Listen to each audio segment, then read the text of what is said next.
I saw you doing your namaste sort of bow the other day when you were out and about. How are you feeling about the fact that, you know, people usually give you a posy or they shake your hand? How do you feel about that? It's very strange. It's, well, we went to Gloucester the other day to thank these wonderful NHS frontline workers.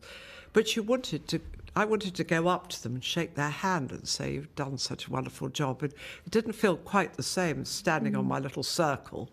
Don't move to left or right. Just, you know, you had to shout thank you. And it's very different. So you seem to be a bower. I mean, obviously you could go for the kind of elbow bump or the toe tap. I think, you know, we spent a lot of time, you know, visiting India, and Pakistan and Nepal, where so we're quite used to doing it. It's a nice, easy thing to do. You know, it's a sort of polite way of saying hello. But it will be, you know, everybody returning to work. I suppose we're all going to have a new way of doing things, and it seems, I don't know, there's a sadness to your aspect, I suppose, because it's about connecting, isn't it? It is about connecting, and you know, it's lovely talking to people. I like talking to people, sitting to you, looking at people's faces, and you can't really on screens. I mean, you can see people's faces, but you don't get the sort of animated look that you get from looking at a real person.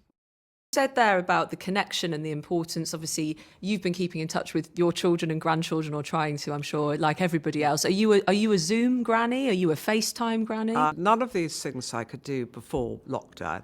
And I'm ashamed to say that I really hated the internet. I didn't understand it, and I thought, what's the point of this wretched thing? Since lockdown, you know, it's been so brilliant, because I've been able to communicate with family, children, friends, but it's also, you know, it's taught children, you know, otherwise children who aren't at school, what would they have done without it? So teaching children, people have been doing fitness on it, you know. Are you a Joe Wicks fan, or are you not quite there yet? I'm a very ancient Silver Swan. We're going to come to that, I promise. Okay. I haven't tried Joe Wicks, because I know if I did, I'd put something out straight away. I'd start very enthusiastically.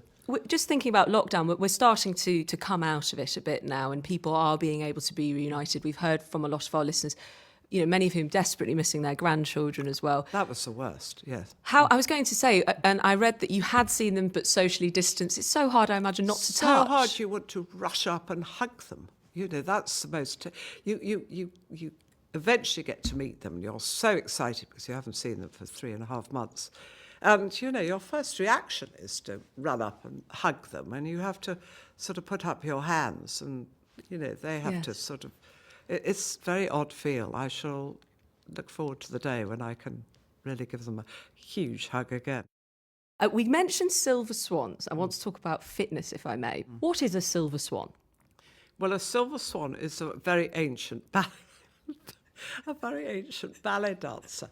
I mean, I laughed about it.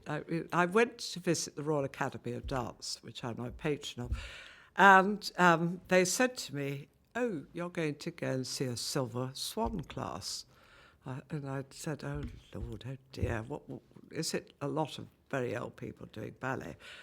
And I wondered whether I was able to get through it without laughing, or, you know, it's quite difficult to sit seriously when, you know, a lot of people my age sort of, you know. You don't want to get the giggles in that situation. Well, you don't want to get the giggles, but, you know, it was a moment when I thought, you know, I'm going to have to bite my bottom lip very hard.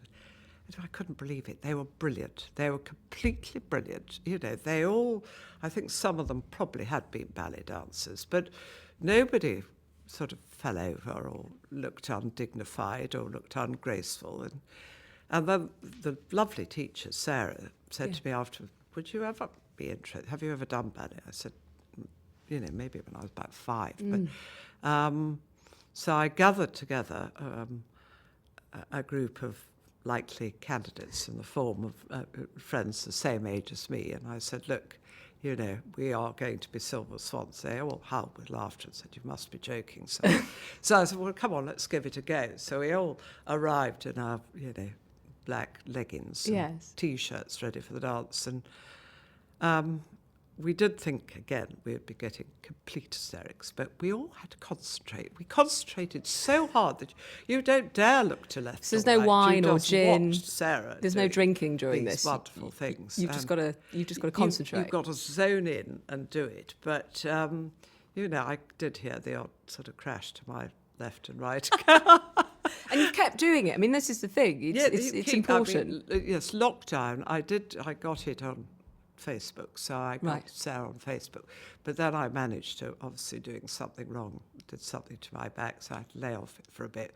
But I can't wait to get back to it again. You feel so well afterwards. I've got to ask this, because you obviously been locking down with your husband. Did you get him to have a plie or two? Did you get him to try? I did not get him doing a plie, but he is a very, very fit man. So he's not doing ballet with you? He is not doing ballet. Okay. I think that what's his... would be a good idea. No? I don't think we're going to do a pas de deux yet. I think What's his regime? Is he... He is probably the fittest man of his age, I know. He'll walk and walk and walk. He's like a mountain goat. He leaves everybody miles behind. So you're the Silver Swan and he's the mountain goat? I'm the ancient Silver Swan. He's the mountain goat.